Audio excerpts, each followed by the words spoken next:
Have you ever stared at your phone, waiting for a reply that never comes? Watched the typing bubble pop up and disappear?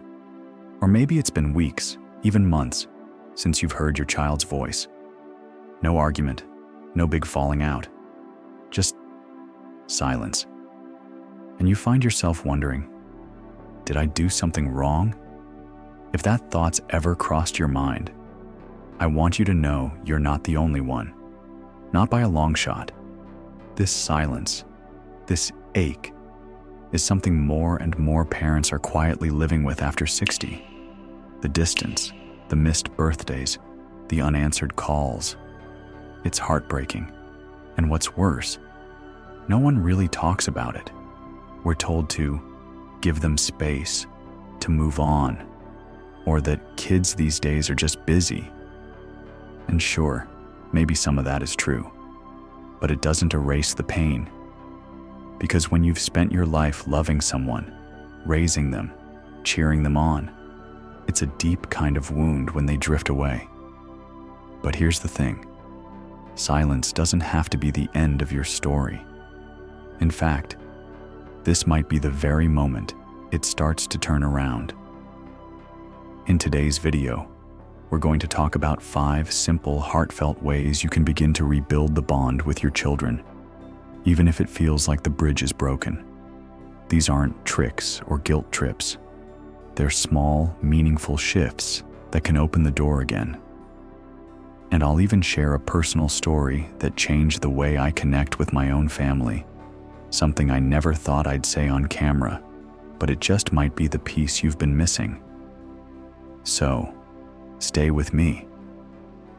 Because if even one of these ideas resonates with you, it could be the start of something beautiful, a conversation, a reconnection, maybe even a whole new chapter. Let's begin with something that might surprise you. Letting go of the need to be right. Now I know, that might sound backwards, especially if you've been hurt. Especially if your child has said things that cut deep or ignored you for no reason. But here's what I've learned, sometimes the hard way. Trying to be right often keeps the door shut longer. The more we focus on proving our point or making them admit they're wrong, the more we accidentally create resistance. I remember a phone call with my son a few years back. He was distant, distracted. I could hear it in his voice. I finally asked what was going on, and when he told me, it hurt. He said I'd made him feel like his choices didn't matter, that I always had something to say about how he lived his life. Now, my first instinct was to defend myself, to say, "That's not true," or "You're misremembering." But instead, I took a breath and said, "I'm sorry you felt that way. That wasn't my intention." That single sentence softened everything. The conversation changed. And for the first time in years, he opened up about things I never knew. Sometimes, you win the heart back by releasing the argument. Not because you're wrong, but because the relationship is more important than the victory. From there, something powerful can grow. Which brings me to the second shift. Reach out with no expectations. This one is hard, I know. It's natural to want a response, a thank you, a visit. But when you extend your hand with a hidden hope attached, it can feel like pressure to the other person, even if you mean well. Try something lighter, a postcard that says, "Saw this and thought of you." A short message like, "Just wanted to tell you I love you today." Not every gesture needs a reply. The goal isn't to pull them in, it's to let them know the door is open, no matter what. There's a kind of peace in that, in saying, "I'm here, I love you, I'll be here when you're ready." Sometimes, they just need to know the welcome mat is still there, and that love isn't a contract. It's a gift. If you're still with us and found this video helpful, I would be so grateful if you could like the first comment.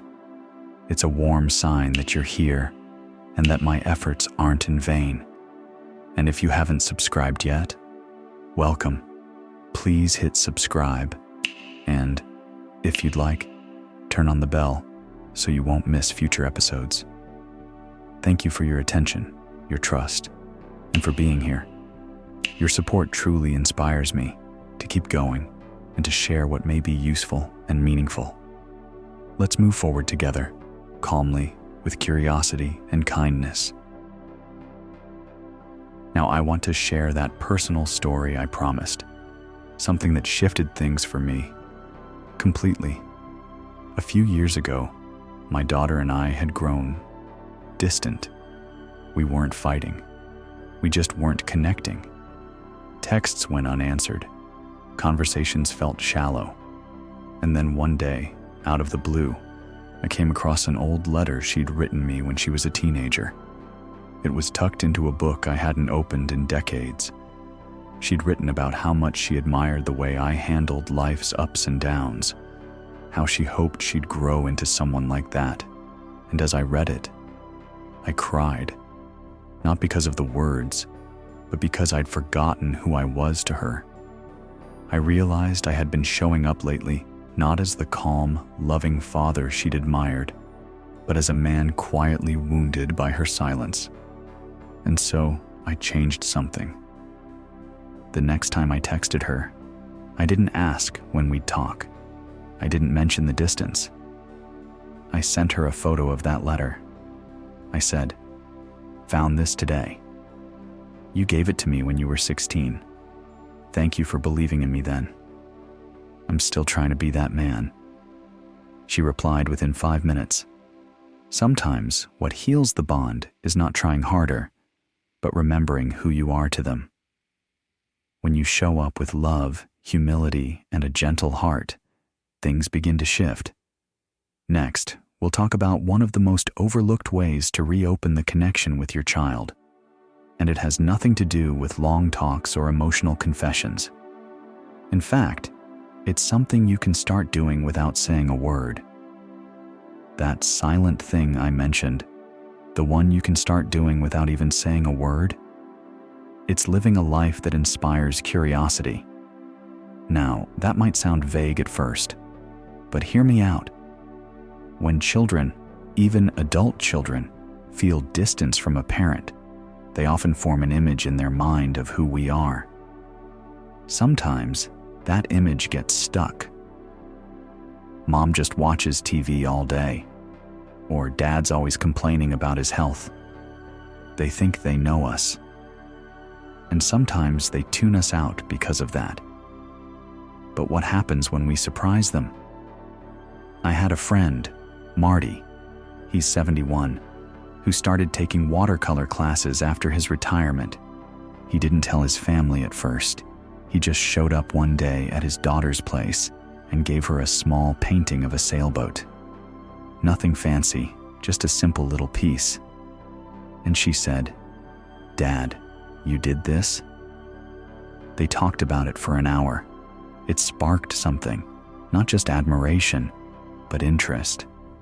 You see, when we invest in ourselves, when we explore, create, volunteer, even travel, it shows our kids that we're still growing, still evolving. It shifts the dynamic. It makes them want to check in, want to understand us again. You stop being just dad or just mom, and you start becoming a person with a story, someone worth getting to know again. I've seen it happen in my own life. When I started sharing a few of my adventures on social media, short, funny clips of me attempting yoga or baking bread, suddenly, my grandson started commenting. My daughter started sending heart emojis. I didn't post to get their attention, but living a fuller life naturally drew them closer. They became curious again, and that curiosity became a bridge, which brings us to the next piece, maybe the most emotional one of all: listening without defending. Now this one, it's not easy. Because let's be honest, When your child finally opens up after months or years of distance, what they say might sting. They might blame you for things you didn't mean to do. They might bring up the past. They might misremember. But if you can sit there, breathe, and simply listen, without correcting, without rushing in to explain, it can change everything. You don't have to agree. You don't have to apologize for things you don't feel responsible for. But what you can say is, I hear you. I didn't realize you felt that way. Thank you for telling me. One woman I spoke with, Jeanette, a retired school teacher, told me her daughter once said, "You were always more patient with your students than with me." That hurt her deeply. She wanted to snap back to say, "I was exhausted when I came home. I did my best." But instead, she paused and said, "That must have been really hard for you." Her daughter started crying. It wasn't about blame. It was about being seen. And from that moment, their relationship began to shift. Listening isn't about surrendering your truth. It's about making space for theirs. And once that space exists, even just a crack, something else becomes possible. A gentle invitation to begin again. That's the next step. Create new memories, not just conversations. It's tempting to think we can fix everything with one big talk. But in my experience, healing often happens in the quiet moments. A walk around the block, a shared meal, sitting side by side watching a movie. When my daughter and I started reconnecting, we didn't dive into deep discussions right away. We started with small things, sharing a Sunday breakfast, sending each other recipes. It wasn't the words that did the healing. It was the consistency, the kindness, the quiet. If your child lives nearby, invite them for something simple, not a "we need to talk" kind of moment, just something low pressure. Want to come by for coffee on Saturday? I'm baking pie, thought of you. If they live far away, maybe it's a letter or a care package with a photo and a little note. This reminded me of that camping trip when you were 12. And here's the key. Don't expect fireworks. Just be present. Show up again and again in small, warm ways. Those moments, no matter how ordinary, can become the glue that holds the new relationship together. Now, there's one final piece that ties everything together. One small gesture that has the power to turn things around completely, especially if it's been a long time since you've heard the words, "I love you," or "I miss you." And the best part? You don't have to wait for them to say it first. That small gesture I mentioned, the one that can change everything, it's saying, "I'm proud of you." Now maybe you're thinking, "But I haven't heard from them in months. How can I say that now?" That's exactly why it works. When a parent says, "I'm proud of you," especially without any strings attached, it lands differently. It says, "I see you. I value who you've become." Even if the conversations have been cold, even if the distance has lasted years, those 4 words carry warmth, forgiveness, and love all at once. You don't need to make it a big production. It can be a quiet message, a simple note, a line in a birthday card. "I'm proud of the person you are. I saw the way you handled that. And I'm proud to be your parent." When your child doesn't feel judged or pressured, when they feel seen for the good in them, they're more likely to come home, even if that home is just a conversation at first. I remember when I first said it to my son after a long season of silence. He was struggling with work and wasn't ready to open up to me.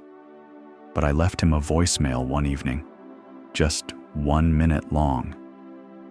"I know you're dealing with a lot. I just wanted to say I'm proud of you, no matter what." He didn't call back right away, but 2 days later, he sent me a voice message. "Thanks, Dad. That meant a lot." And that tiny bridge became the start of everything else. Don't underestimate what your voice, your kind, loving voice, can mean to someone who once saw you as their safe place. Because here's the truth, my friend. Parenting doesn't end when they leave home. It evolves. We become more than caretakers.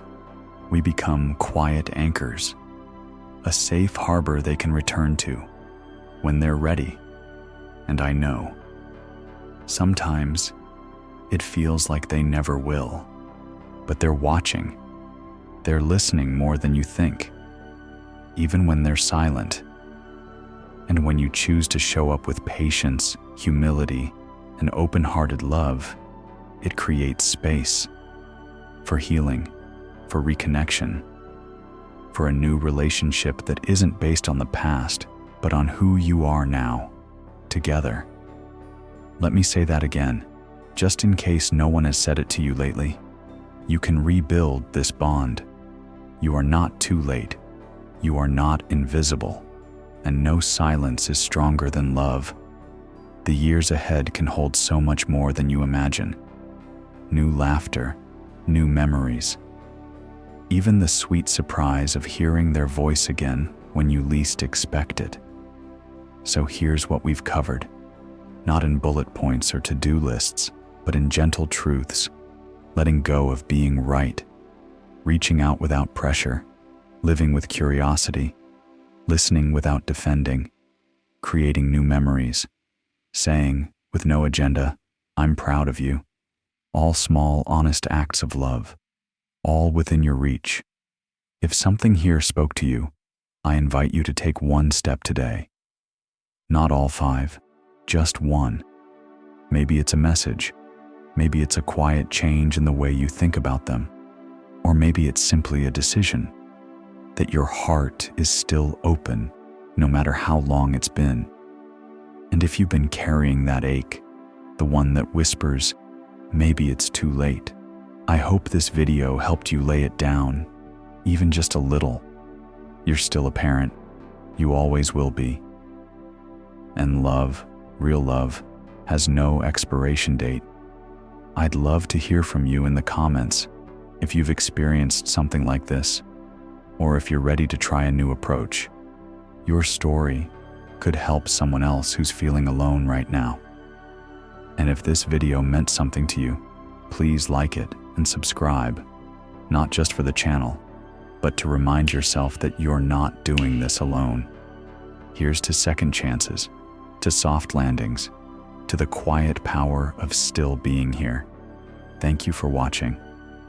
Truly. And in the next video, we're going to talk about something that caught me completely off guard. A moment I never expected, and it happened during a simple walk to the grocery store.